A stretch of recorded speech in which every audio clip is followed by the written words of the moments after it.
American Football Stories is brought to you by Coach Paint. Coach Paint is a great tool that allows us to add graphics to player highlight clips similar to the graphics you see on TV. Coach Paint offers the ability to clearly tell a straight video while increasing retention of information in a shorter amount of time. Up your game with Coach Paint today.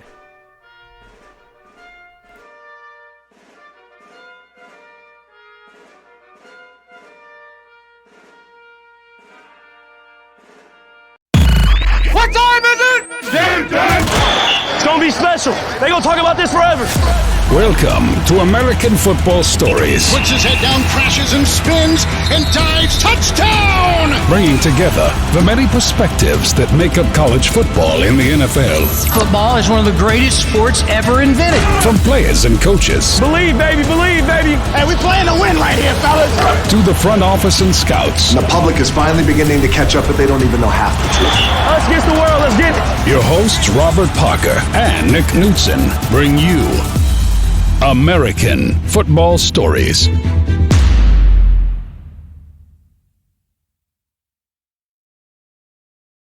Welcome to the American Football Stories podcast brought to you by Coach Paint. My name is Nick Knudsen. My co-host is Robert Parker. Today is January 27, 2021, and we'll give our reactions to this past weekend's AFC and NFC Championship Games, plus some early observations live from the Senior Bowl. That's right, Robert Parker is live from Mobile, Alabama. He's taking in the Senior Bowl practices day by day and will be attending the game on Saturday. We're fired up to have him there. Rob, how's things going in Mobile, man? Pretty good, Nick. I tell you that, with the pandemic and COVID, with everything, I think, it was a great turnout so far. Day one practice is in the books. Day two practice is in the books, kind of wrapped up today. So I'm really excited to see what day three holds. But so far, so good. And, the good weather, I know it's supposed to rain this week, but the rain kind of held up. So I'm just really excited to see what the game has in store on Saturday. Yeah, we'll be posting videos and pictures on Twitter live from the Senior Bowl, and hopefully get some live reports from Rob as well. Obviously, rubbing elbows, hopefully developing some contacts down there too. So it's going to be a good week down in Mobile for American Football Stories. Glad you made the effort to get down there, Rob, especially during this time, man. That's a lot of fun. But we'll get to that more later in the show. And also, we will do an entire episode dedicated to Rob's week in Mobile for the Senior Bowl on Sunday to be released early next week. So we will get all those details out to you. But for now, because of the travel plans, because of the busy week, we haven't got to the NFC AFC Championship Games yet for the podcast, and we want to do that. We knew we had a little extra time, so that's why we didn't mind stretching it out a bit. But we're going to start just like the NFL did with the NFC Championship game, the early 3 o'clock window. Tampa Bay gets a 31-26 win over the Green Bay Packers. This was the early game, like I said, featured Tom Brady and the Tampa Bay Bucks traveling up to the frozen tundra to take on the likely NFL MVP Aaron Rodgers and the number 1 seed Green Bay Packers for the right to play in Super Bowl 55 in Tampa, Florida. No team's ever played in their home stadium for a Super Bowl, so the odds are working against the Bucks in that respect. Closest we've been to that, 79 LA Rams played the Steelers in LA, but that was not in their home in the Coliseum. They played in the LA Coliseum. It was at the Rose Bowl in Pasadena, home of the Trojans. The Trojans play in the Coliseum, and the Bruins play in the Rose Bowl in Pasadena, for those of you that are college football fans. In 1984, the Dolphins and 49ers played in the Bay Area, but they played in Palo Alto, not in Candlestick Park. So Tampa Bay played Green Bay earlier in the season. They ended up defeating the Packers 38-10, their Week 6 matchup. But the odds of that were unlikely to happen again. And coming into this game, Rob, did you feel there's any chance that Tampa Bay was going to just smoke Green Bay, or did you expect a much tougher challenge? Yeah, I tell you what, Nick, I definitely expected a much, tougher challenge, definitely from that, earlier matchup that they had during the week, during the season, earlier in the season. But it was a hard fought game on both sides of the ball. I know one of the main topics that kind of, came up after the game was, kicking the field goal and not going for it on fourth. We'll get to that. we're definitely going to get into that. But we definitely had a legendary, quarterback duel in Tom Yeah. Brady and Aaron Rodgers. Okay, speaking of that legend, though, if I told you, we know this is a gambling podcast, Rob, you're a gambling man, but off the top of your head, if I told you, hey, predict the score of this game, if you know ahead of time, Tom Brady is going to throw 3 interceptions, who wins and what's the score? Go. Yeah, I would definitely say Green Bay would definitely win that one, and probably in a blowout fashion, Right? similar to the score that Tampa Bay won early in the year against Green Bay. Yeah, that sounds like a recipe for disaster, but unfortunately, the Bucs, they play some pretty good defense, and at the end of the day, the playoffs are about coming up with the right plays at the right time. It also helps when you're the road team to jump out early. The Bucs got on the board first with a 7-0 lead with a 9-play, 66-yard drive that culminated in Brady to Mike Evans for a 15-yard TD. And you got to think Mike Evans was probably glad to be rid of Marshawn Lattimore this week. Yeah, he really was.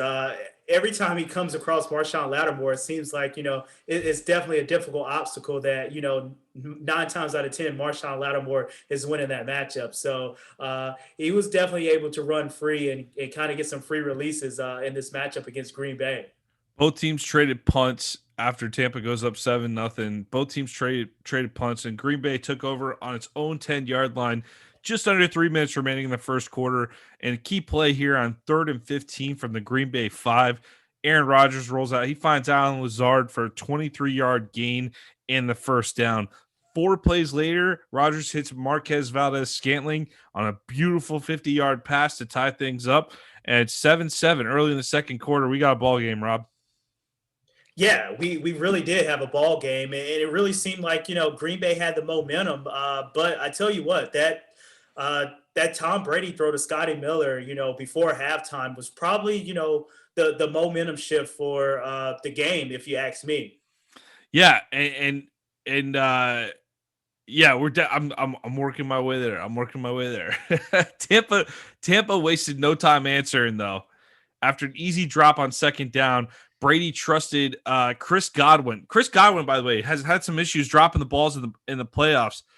What did you think of that 52-yard pass that Brady just launched up in the air? He saw Godwin one-on-one with the safety. He trusted him to go up and get the ball. What did you think of that play? That was pretty fortunate. That's some Tom Brady playoff shenanigans, if you ask me. Well, I tell you what, a similar throw like that kind of went against Tom Brady. If you remember Eli Manning throwing that to David Tyree. So it was kind of reminiscent of that.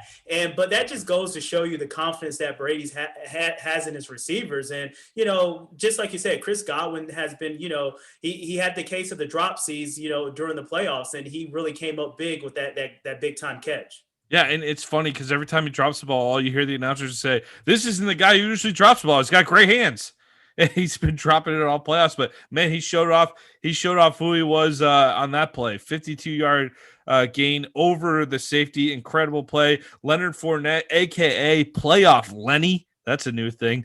Pulled off about every move in the book. He jumped over some bodies at the line of scrimmage, juked the guy, did a 360 spin move. He lowered his shoulder, crashes into the end zone, Bucks up 14-7 early. Leonard Fournette's been a key part to this playoff run for Tampa Bay.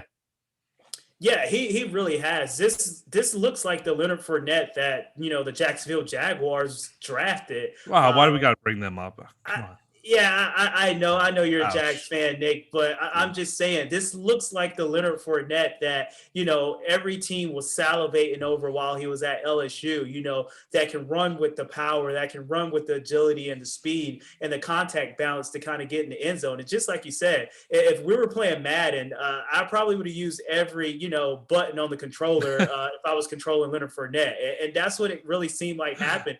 That spin move was really, really sick, and it really propelled him to get in the end zone. And, you have Tom Brady, the GOAT at the quarterback position, and you can kind of get a running game established with this Tampa Bay defense. Sky's is the limit for this team. And I think ultimately that's why they came on victorious with the win. It's almost like Leonard Fournette plays hard when he feels like playing hard. We might be onto something, Rob. So after Fournette puts it in the end zone and put the Bucs up 14-7. Green Bay takes the next drive all the way down to the Tampa Bay 6, but 3 incompletions to Devontae Adams forced the Packers to settle for a field goal with about 5 minutes left before the half. 14-10 Tampa. This game's definitely a good game so far, but major turning point number 1. I identified 3 of them in the game, Rob, and you mentioned it already, but after the Bucs punted, Rodgers attempted to lead a score before the half, but after he completed a 23-yard pass to Alan Lazard, it brought Green Bay up to their own 40. So they were looking like they were pretty good shape. But Jason Pierre-Paul sacks Rodgers. Tampa Bay calls a timeout with 38 seconds left. A little bit of an unusual call. And on the next play, Rodgers is picked off by Sean Murphy bunting at midfield. Couple short passes to playoff Lenny. Has the Bucs set up with 1st and 10 from the Green Bay 39 with 1 second left. And instead of going for the long field goal attempt, Arians leaves the offense on the field, and Scotty Miller flat out beats his man down the sideline for a 39-yard Hail Mary. Let's put that in quotation marks, right? Because I don't know if you could call a 39-yard pass a Hail Mary, but with the time left in the half, we'll call it a Hail Mary from Brady to give the Bucs a 2-score lead heading into the locker room instead of 14-13 or 14-10. 21-10 Tampa Bay. Big time momentum shift heading into the locker room. No excuse for that coverage. I saw people on Twitter comparing that to the Raiders and Jets game from earlier in the season that got Greg Williams fired. Yeah, I tell you what, during the playoffs, Kevin King has really been struggling in coverage, and it kind of seemed like, you want to have a safety over top because, Tom Brady was going to take a shot to try to get a score before, halftime. If not a touchdown, at least, field goal. And it really kind of backfired on the Green Bay by running that man-to-man defense and letting Scotty Miller get behind the defense. But, tip your hats off to Tom Brady for actually giving Scotty Miller a chance and throwing the ball to him and putting it in the end zone before halftime. Yeah, and again, maybe the 2 key plays from the half, Brady throwing the ball up, trusting Godwin to go get it over the safety after a drop, 52-yard completion that sets up a touchdown, and then him throwing the ball up for Miller at the end to give him a touchdown before that. I mean, those are two prayers that got answered. If you're a Bucs fan. So that's the difference in the game right now. 21-10 Tampa Bay. Major turning point number 2, though, unfortunately for Green Bay, happens to be a turnover. First play of the first drive possession of the third quarter actually ends up being the third play of the drive as well. Aaron Jones fumbles after being hit by Tampa Bay safety Jordan Whitehead. I believe it was a similar hit in the first half that Whitehead had that caused a fumble. It just happened to fall right in the laps of Robert Tonyan, the tight end for Green Bay. But this one, Devin White scoops up the ball, rumbles down to the Green Bay 8-yard line, and one play later, Brady and the Bucs run a play action, and Cameron Brate is all by himself in the end zone for a commanding 28-10 lead with 13:54 left in the third quarter. I don't know about you, but I saw Twitter pretty much declared the game over at this point. Yeah, I tell you what, we talked about, the momentum shifts within the game, and we talked about, that Tom Brady touchdown to Scotty Miller in the first half. But I tell you what, Aaron Jones going out with that injury was another momentum shift, in the game, because I tell you what, if you watch this Green Bay team throughout the season, Aaron Jones was the X factor. So we know what Aaron Rodgers was capable of throwing, and Devontae Adams, that 1-2 punch, and we know Aaron Rodgers, the MVP of the year. But I tell you what, Aaron Jones is definitely the catalyst to keep this offense moving. And with no Aaron Jones, you can definitely see this Packers team struggling on to run the ball. So I think, Aaron Jones getting hurt and getting injured and not coming back in to finish this game was definitely a big blow to this Green Bay team. Yeah, they really rely on him in the passing game as well, not just the running game. So he's a weapon all the way around. So when he's out, it's a big deal. But 28-10, if you had to have about one quarterback in the NFL, maybe outside of Pat Mahomes, you'd want Aaron Rodgers if you were down 28-10. Green Bay answered with the exact type of drive they needed, quick and efficient. Rodgers looked lethal, and the Packers cut it to 28-17 with just under a 4.5-minute drive. So signs of optimism if you're a Green Bay fan here. On the following drive, Tampa Bay started showing signs of cracking. Brady took a shot down the field for Mike Evans, but Green Bay safety Adrian Amos comes over, picks off the ball at the Green Bay 32. Rodgers was more methodical this time, but the drive ends up with a 2-yard touchdown pass to Davante Adams after Adams put on a clinic on how to run a slant route in the tight area. Green Bay goes for 2. The pass is dropped by St. Brown. Bucs still lead it 28-23 with 24 seconds left in the third quarter. So if you're a Tampa fan right now, you're officially nervous at this point, right? Yeah, it seemed like you're nervous. However, this Tampa Bay defense stepped up and it really played well, throughout the whole game. I know Aaron Rodgers, went 33 of 48 for 346 yards and 3 touchdowns. But once again, they didn't get anything going on the ground. And I think, this Tampa Bay defense and Todd Bowles actually had a great game plan going against, this high scoring Packers offense. And it kind of worked out for them. Well, even though you might be nervous at this point, not to worry, Tampa. Tom Brady's on your side, and he immediately leads the Bucs down the field on a deep drive into Packers territory. But he channels his inner Jameis Winston and once again throws an interception. This time it's on a pass that could have been caught. It looked like at first could have been caught, but it was definitely too high, right? Yeah, definitely too high. Definitely too high. It looked at first like it kind of was about to go off the guy's hands, but it wasn't a great pass by Tom. Air ball ends up in the hands of Green Bay defender Jair Alexander, and the Pack are still very much alive. Brady gets all the love, and Tom Brady and the Tampa Bay Buccaneers, right? Tampa Bay, like we always talk about Brady. But this Tampa team has been built on the defense all year long, and Brady's just a perfect complement to it. The defense is the real strength of this team. Shaq Barrett sacks Aaron Rodgers on the next drive for a 10-yard loss to force a punt back to Tampa with just under 11 minutes left. And again, Brady made those mistakes. Green Bay doesn't make them pay on one. Okay, great. So Tampa gets the ball back, and like I said, not to worry, Tampa. Tom Brady is on your side, and he immediately throws another interception. Deep shot to Evans, picked off by Alexander again, but again, the Packers could not manage a single. They didn't even manage a single yard on this drive. They ended up punting, and Brady finally settles down. The Bucs go down the field, tack on a Ryan Suckup field goal to go up 31-23 with just under 5 minutes left. And at this point, you at least can breathe a little if you're a Tampa fan. But if you're a Packers fan, for as bad as you played in this entire game, all the mistakes you made, you're only down 31. You're down by 8 points. Yeah, you're right about that. The Green Bay was kind of still in this game, even though, Tom Brady was kind of dealing and with the three interceptions, it really seemed like, Tom Brady was trying to give this one away. But just like you said, Nick, Shaq Barrett and JPP and Ndamukong Suh and Devin White and the crew, they really stepped up and they really played ball down the stretch. But once again, we talked about it earlier in the segment that, the talk of the town is, once Green Bay, why would you kick the field goal? Why would you kick the field goal? Why wouldn't you go for it? And let me set you up on that. Rob, because you're right. You properly identified major turning point number 3 in the game. So down by 8, of course, Aaron Rodgers is going to lead the Packers down the field, right? All the way down the field to the Tampa Bay 8-yard line, as a matter of fact. And on 3rd and goal, Rodgers rolls out to the right. To me, it looked like he could have gotten close to the end zone if he ran, by the way. But he decides instead to throw back to the middle of the field, which I can't blame him that he saw Davante Adams out of the corner of his eye and probably just went for it.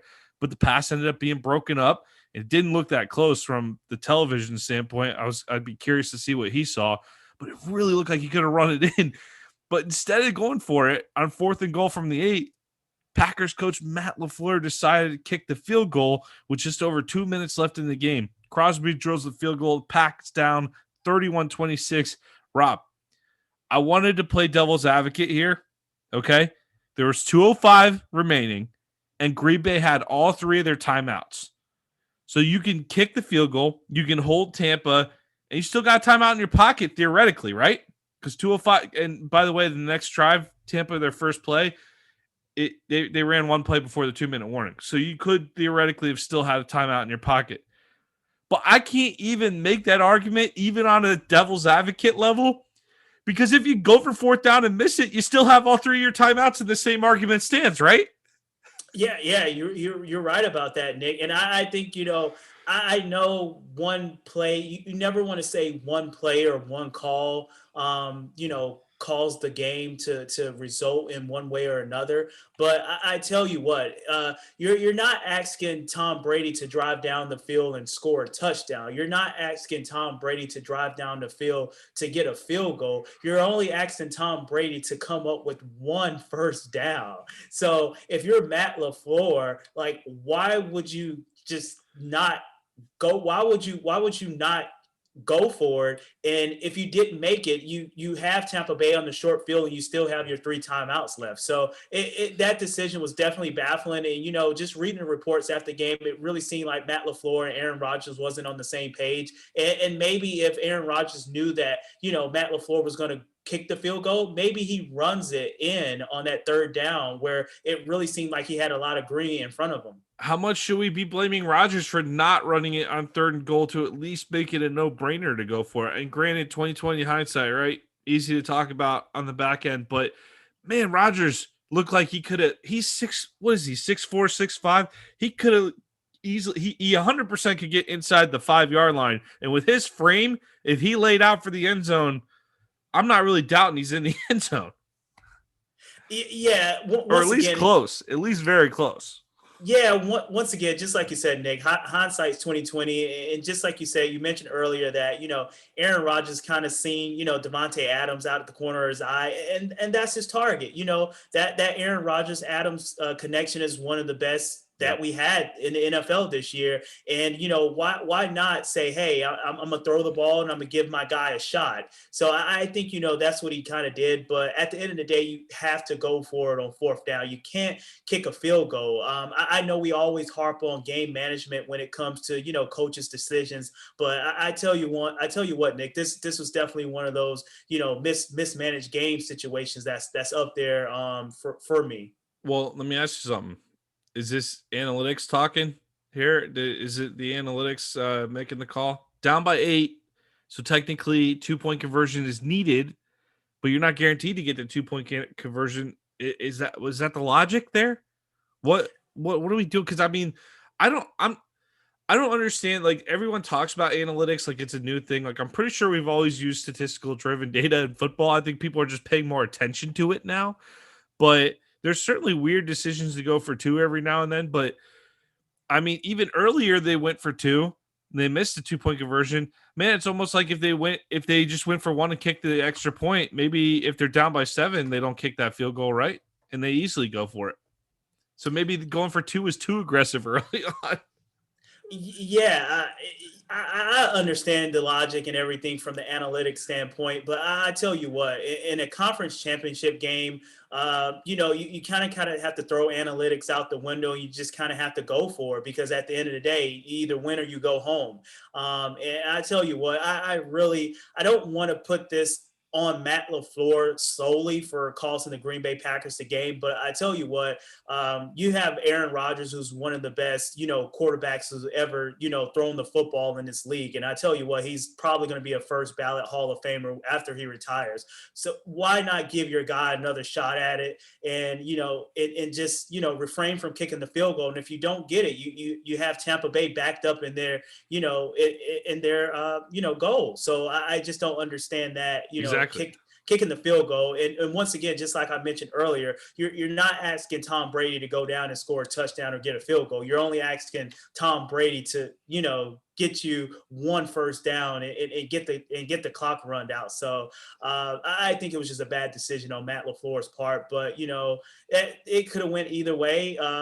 It was a lot of things that happened that didn't go in the Green Bay Packers' favor. Just like I said, Aaron Jones getting hurt on the 2-point conversion earlier in the 3rd quarter, where St. Brown, it hit him in the hands and he dropped it. So it was a lot of things that could have went the other way, but that's the way the cookie crumbles. And at the end of the day, I think the better team won, and the better team is Tampa Bay Buccaneers, and they're going to be the first team to, host the Super Bowl in their, home stadium.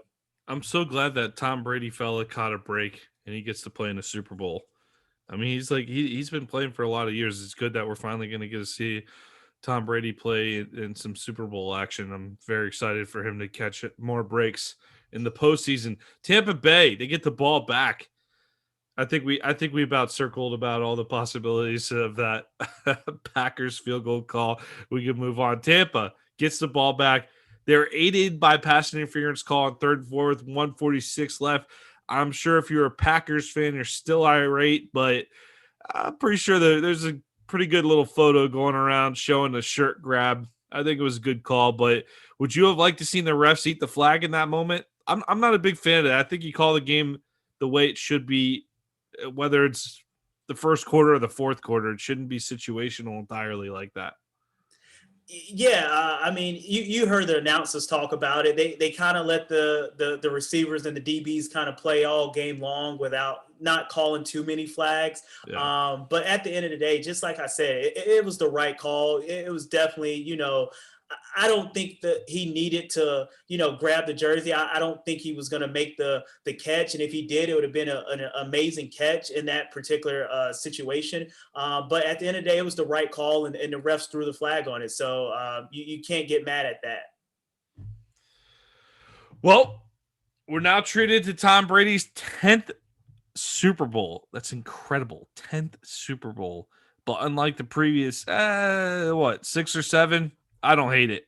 Tampa heads home for Super Bowl 55, and they will play the winners of the AFC, the Kansas City Chiefs, who got by the Buffalo Bills in pretty easy fashion, if I do say so myself, 38-24.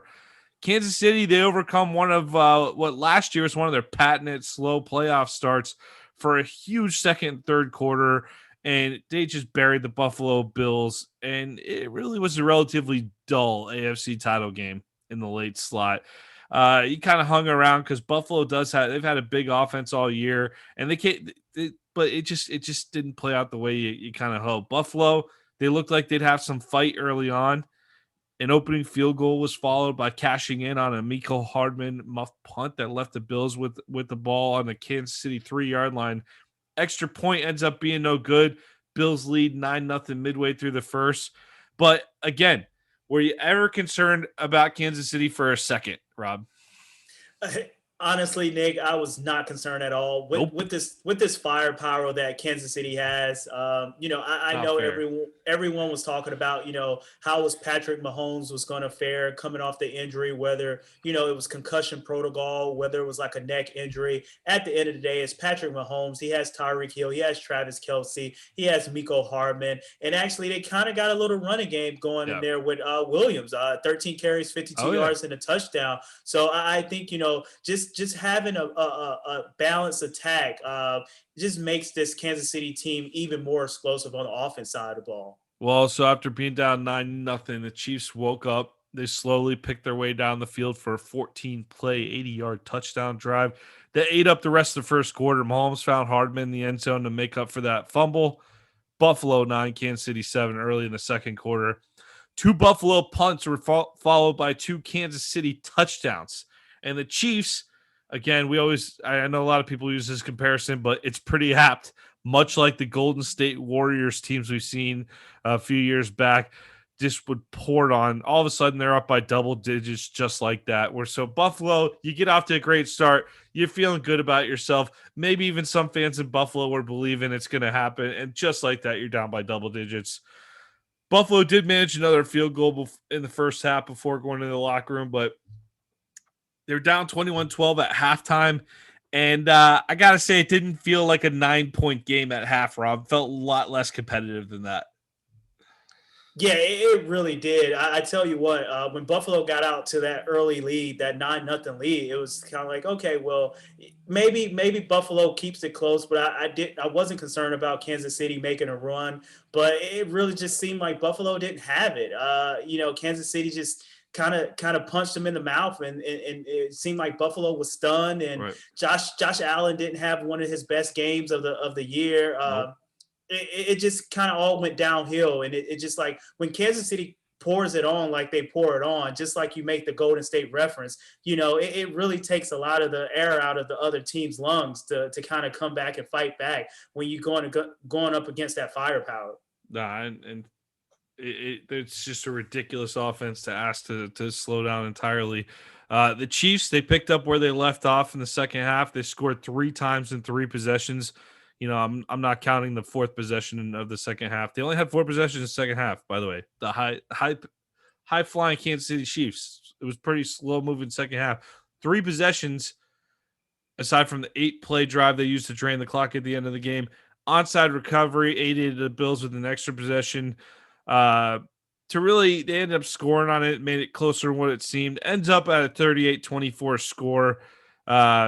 Chiefs, Andy Reid, Pat Mahomes going back to the Super Bowl, gets a shot. They get a shot to defend their title against Tom Brady, and what will hopefully go down as one of the better Super Bowls of all time. I'm loving this matchup. I mean, how many times are you this excited for a Super Bowl heading into it? The 2 primetime teams that it's not the evil empire that we were so subjected to with the Patriots for so many years. I'm actually it's going to be a fun Super Bowl that you're kind of rooting for both sides a little bit. Yeah, I think you're right about that, Nick. I tell you what, I mean, you're definitely want to root for Brady. I know you might not root for him because, just like you said earlier, he has so many Super Bowls, he has so many Super Bowl appearances. But at the end of the day, that's history. To win a Super Bowl in each conference, the NFC and the AFC, and to actually win the Super Bowl while you're hosting it. So I think that's pretty cool. That's a great narrative and storyline. But just on the opposite side of the ball, you have a great storyline with Patrick Mahomes. I mean, this can be turned into the Patriots dynasty that we've seen Tom Brady work under Bill Belichick with Patrick Mahomes and Andy Reid. So I think this is a great matchup. Either way, either matchup that we would have had in the Super Bowl, I think it would have been a great matchup. I think it would have been good for the game, whether it was going to be Patrick Mahomes and Aaron Rodgers, Patrick Mahomes and Brady, or Josh Allen and Aaron Rodgers, or Josh Allen and Tom Brady. I just think across the board, no matter who would have won during conference week, it was going to be a great Super Bowl. And especially with the year that we had, with the COVID protocols, and we actually got through a full season. I just think, fans would have been happy no matter what to have just a Super Bowl, because it just didn't seem like we were going to have that early in the season. Yeah, I mean, certainly the NFL is done an incredible job through a difficult time period for not only the country, but the entire world. And I think they've been a good example that you can go out and get things done in this climate still. So hopefully the Super Bowl is not too COVID affected. I know they said that the teams aren't going to travel to the city until 2 days before, but one of them is already there. So it's almost a blessing in disguise for the NFL, isn't it? You basically got the team, the one team is their home stadium. This is a great year for that to happen. I think they said there's going to be about 20,000 fans, 22,000 fans for the Super Bowl. 7,500 vaccinated workers will be there. So hopefully this is the last major football game where we'll have to talk about limited capacities and everything else. So we'll be back to normal by the fall. But I'm out of the COVID predictions business, so that's not interesting. So we'll move on. Let's talk about Josh Allen, Rob. 28 to 48, little over 58% of his completions there, of his passes there. 287 yards, 2 touchdowns, and a pick. He had a couple other balls that could have been picked, though. He really seemed to struggle with his coverage reads. I'm thinking of one in particular. He took a shot down a sideline when he had a man wide open in the flats. And it really wasn't even close. There's 2 guys on the ball, basically, for the Chiefs. And I don't know what they were doing to throw Allen off, or if he was just pressing a little bit, knowing that the Bills needed to go up and down the field and score with the Chiefs. But not his best stuff. I would have liked to see him when he kind of tucked the ball and started running. They ended up scoring a little bit. I think we need to see a little more of that. I know I advocate against that during the regular season because he gets hurt, but in the AFC title game, I wouldn't have mind seeing Josh Allen run the ball a little more. Yeah, you're right about that, Nick. But I tell you what, anytime you see Patrick Mahomes on that Yeah. other sideline, you're going to press a little bit because you feel that pressure to kind of keep up, and not only to keep up but to score and put drives together to keep Patrick Mahomes off the field. So I think you're right on that. Point of view in regards to Josh Allen pressing, and you saw it. The throws that you were seeing him make during the season, the accurate throws, you just didn't see that in this particular game. But I think the Kansas City Chiefs defense just did a great job of kind of getting pressure on Josh Allen and kind of bottom him up, and kind of taking away Stephon Diggs and taking away Cole Beasley. And I tell you what, I said the downside of this Buffalo Bills team was going to be the fact that they didn't have a running game, and I know they got away with it pretty much all year long. But it's the AFC Championship. You're going to have more of a balanced attack, and if not, then this is the roles that you're going to run into where you having Josh Allen throw for 48 times, and you want him to run a little bit more. Yeah, he carried seven times for 88 yards, but I tell you what, I would like to see that 48 number go down a few.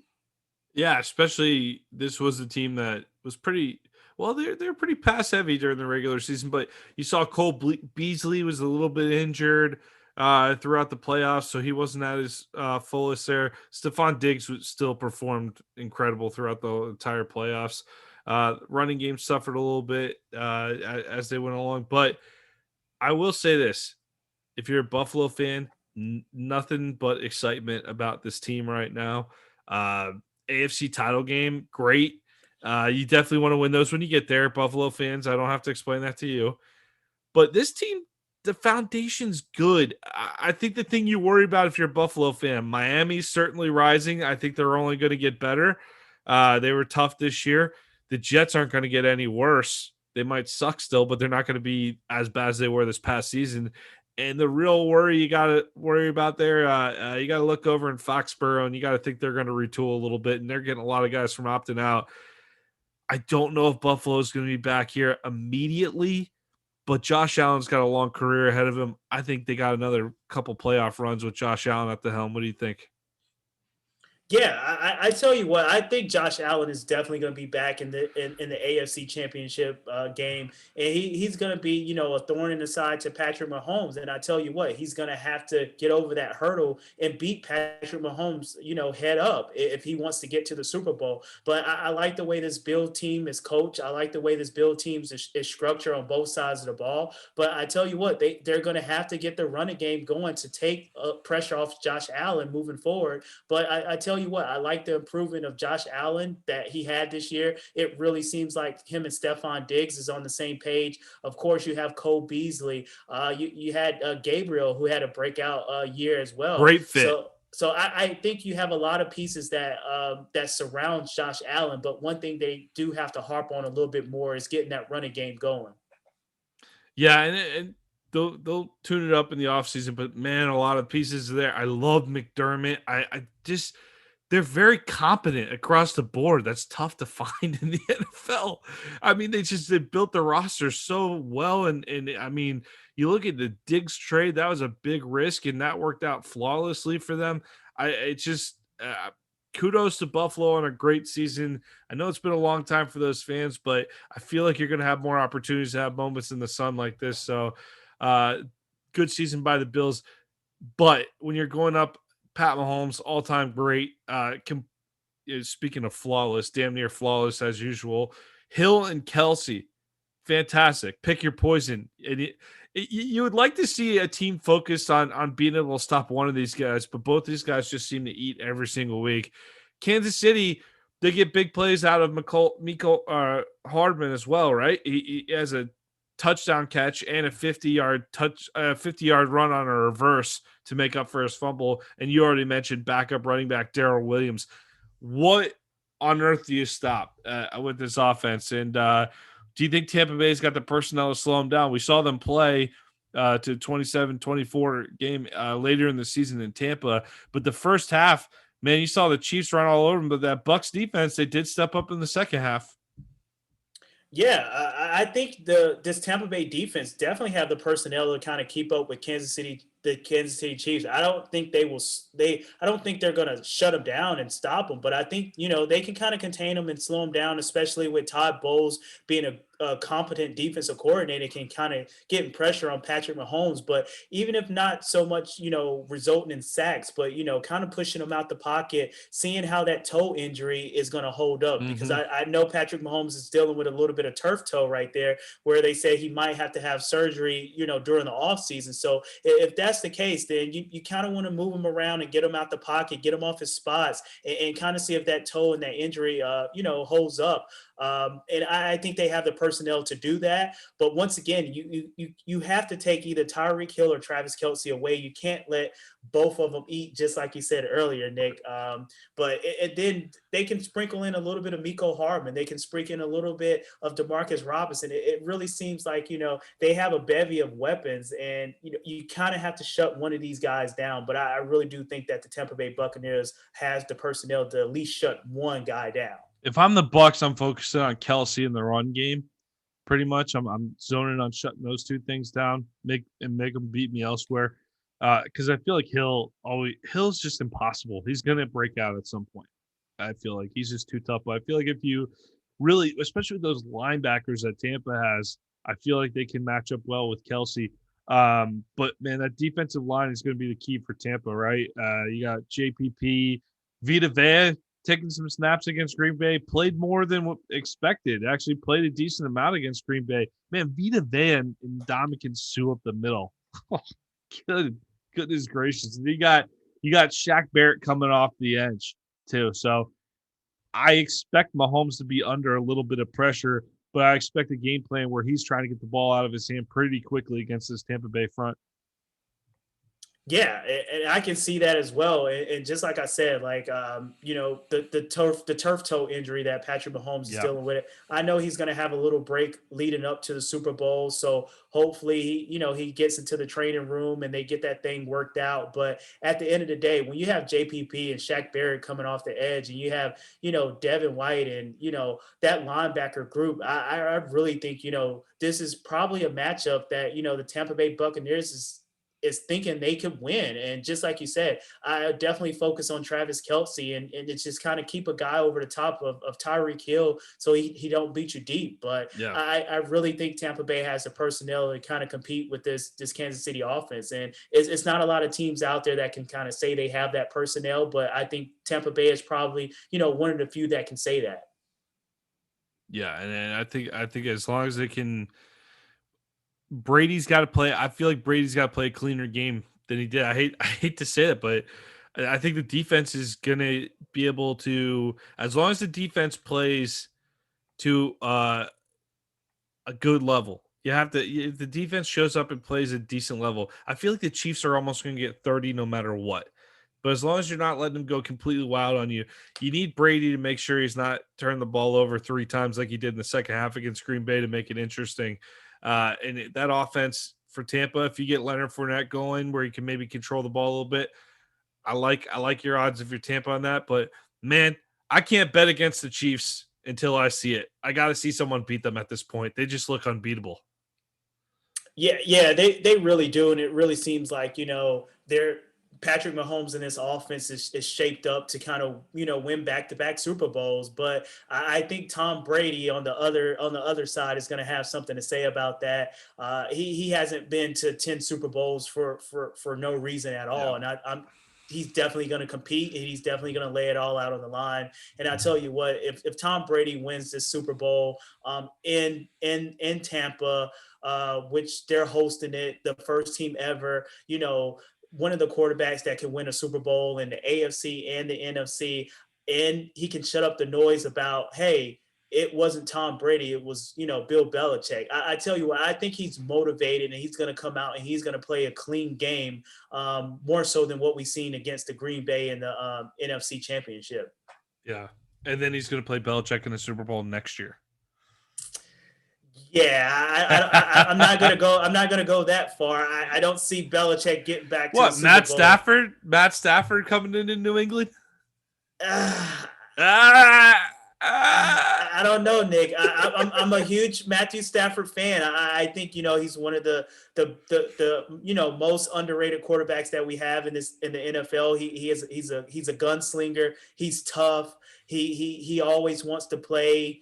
But at the end of the day, I'm telling you, I just think it's going to be tough sledding for this New England Patriots team and Bill Belichick moving forward to get back to the Super Bowl. I tell you what, having Brady at the helm and having Brady on your team, it covers up a lot. And, not having Brady there, you can kind of see the flaws. You can see the cracking in the walls and in the windows with no Brady there. Well, it's a fun storyline anyway. We got plenty of storylines leading up to the Super Bowl next week. We'll do a Super Bowl podcast ahead of time too. Do a full on preview of the Super Bowl next week. A little recap of Kansas City and Tampa, how they got there type of episodes. Looking forward to doing that with you, Rob, next week. American Football Stories is brought to you by Coach Paint. Coach Paint is a great tool that allows us to add graphics to player highlight clips similar to the graphics you see on TV. Coach Paint offers the ability to clearly tell a straight video while increasing retention of information in a shorter amount of time. Up your game with Coach Paint today.